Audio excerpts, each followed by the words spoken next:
Hi, I'm Cynthia Schiller. Please like and subscribe. So, did you check out the free gift giveaway? Go ahead and type that in my search tab and see what I'm giving away.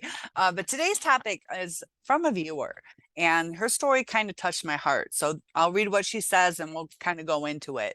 She says, Thanks for the video. And it was talking about the demonic looking eyes. That has been one of the most reported scariest things. The narcissistic black eyes where it almost seems like they have no iris, no colored part of their eyes. And it can be quite frightening. That's a lot of times when they black out. So you can look at my demonic looking dark eyes to get more information on that. But she says that her brother was a narcissist, also an alcoholic.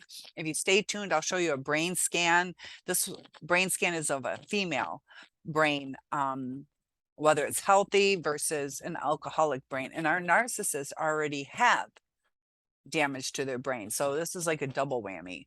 So he was going through withdrawals in the hospital, was not present mentally, and he was hallucinating. So loving her brother, she decided to pray for him quietly in a whisper.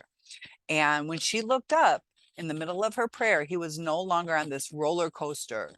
Um, Having fun. He was staring at me. Maybe that's what he was kind of going through, where it seemed like he was just out of it, having fun. And he was staring at her in a way she's never seen from him.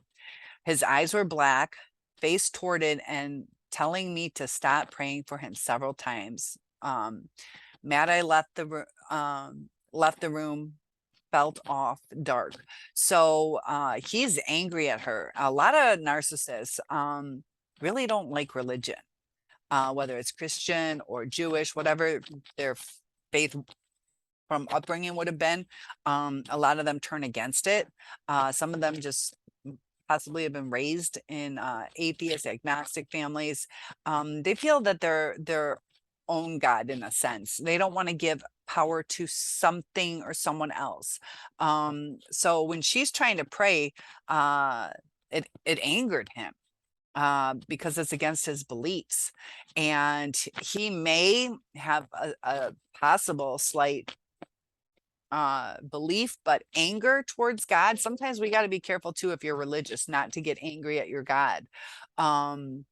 Because things happen for a reason. And even if you don't believe in God, there are intricacies in everything. Things happen for a reason, whether God did it or the universe or even what we brought forth, but it angered him.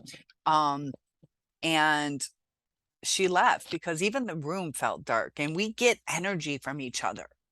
And she could feel the dark energy. And this is him kind of in almost like a semi-conscious state, but he's opening up.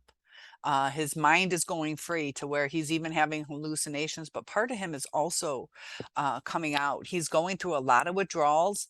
And you guys, when we went through our withdrawals after the discard, there's a lot of stimulation in our brain. It's we had an overload of adrenaline. We're trying to readjust. So he's probably got a lot of brain activity going on. His body's probably frustrated because he is addicted to alcohol. So a little while later, her mom had called and asked what she did to the brother. She said nothing. Um, I fed him because nobody could get him to eat. He was in his own world. So he's kind of checked out. And that's a lot of times when the narcissist gets in a rage, they check out. You can see just their eyes. Um, uh, our pupils expand to let light in. And when it's too much light, they contract. And it's also during large adrenaline rushes that our pupils will expand. And so it he knew I was there, but we were at the fair in his mind, and then bam. So he must have been hallucinating that they're, like she said, on that roller coaster, just having fun. All of a sudden she brings God into it, and just even just a whisper, and he loses his cool. It's like evil took over him when she was praying. Something snapped. He did not like the religious stuff. And so she thanked me for the scientific signs. It's a very interesting video. Um, And maybe this can clear up other incidences with him. So sometimes we just try to understand what's going on. But that day you could feel the darkness was like out of a horror movie. And unfortunately, 8 months later, he passed away due to liver failure. So be careful on that alcohol consumption that you guys go through. Not all, but if you guys are having a hard time coping, um, moderation, moderation. If you guys get too into it, I will share my screen with you guys so you can see what the brain damage from alcoholism. I also, I'll start up here. Just a quick little slideshow. This is a normal brain. Right in here is where the narcissist has damage. That's the amygdala, the portion related to empathy. And a normal brain has a lot of healthy activity. And here you can see the darker coloring indicates depressed brain activity in an alcoholic. So here, this is the narcissist.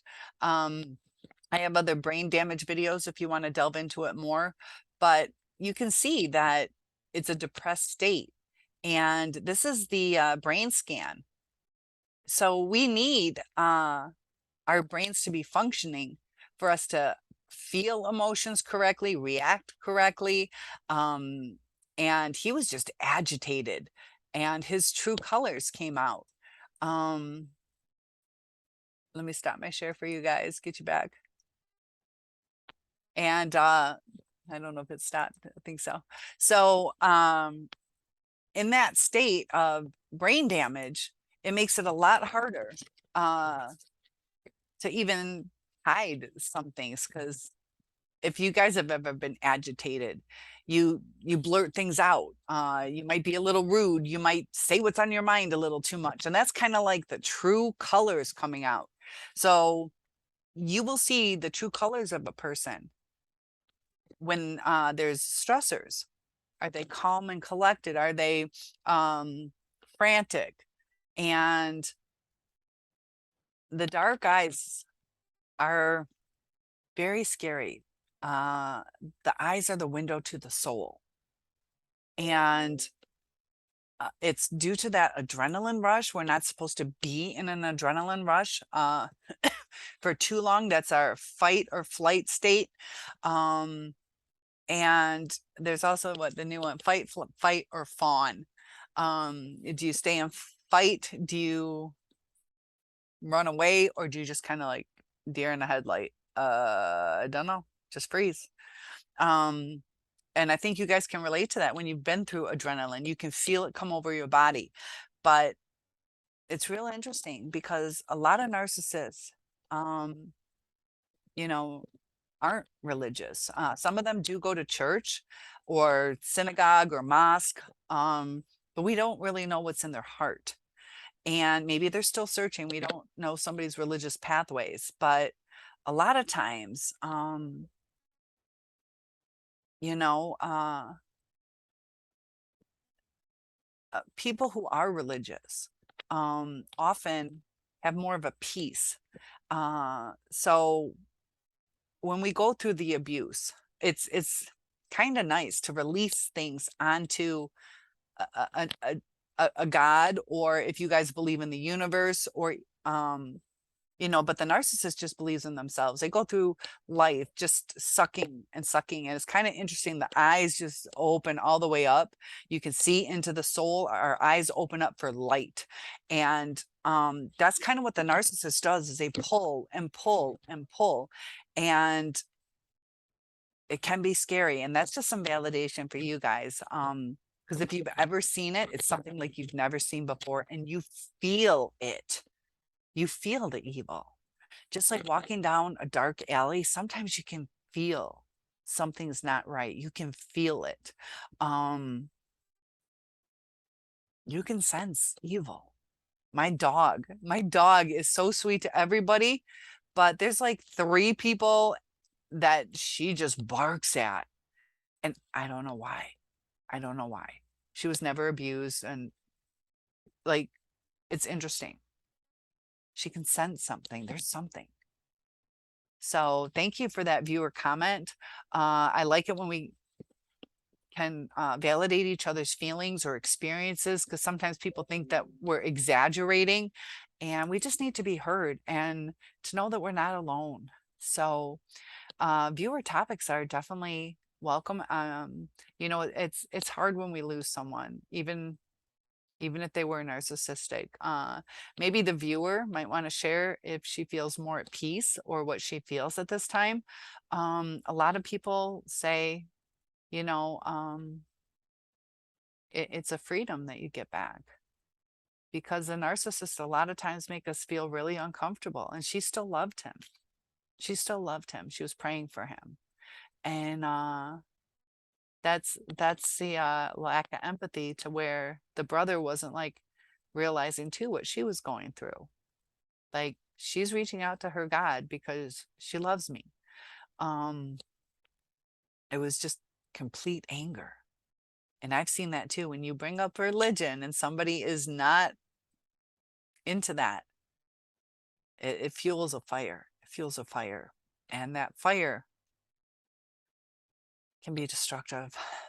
So thank you for sharing that story. Remember, free giveaway, your chance to win something. I'll see you in the next video. And it's for a purpose. Go check it out.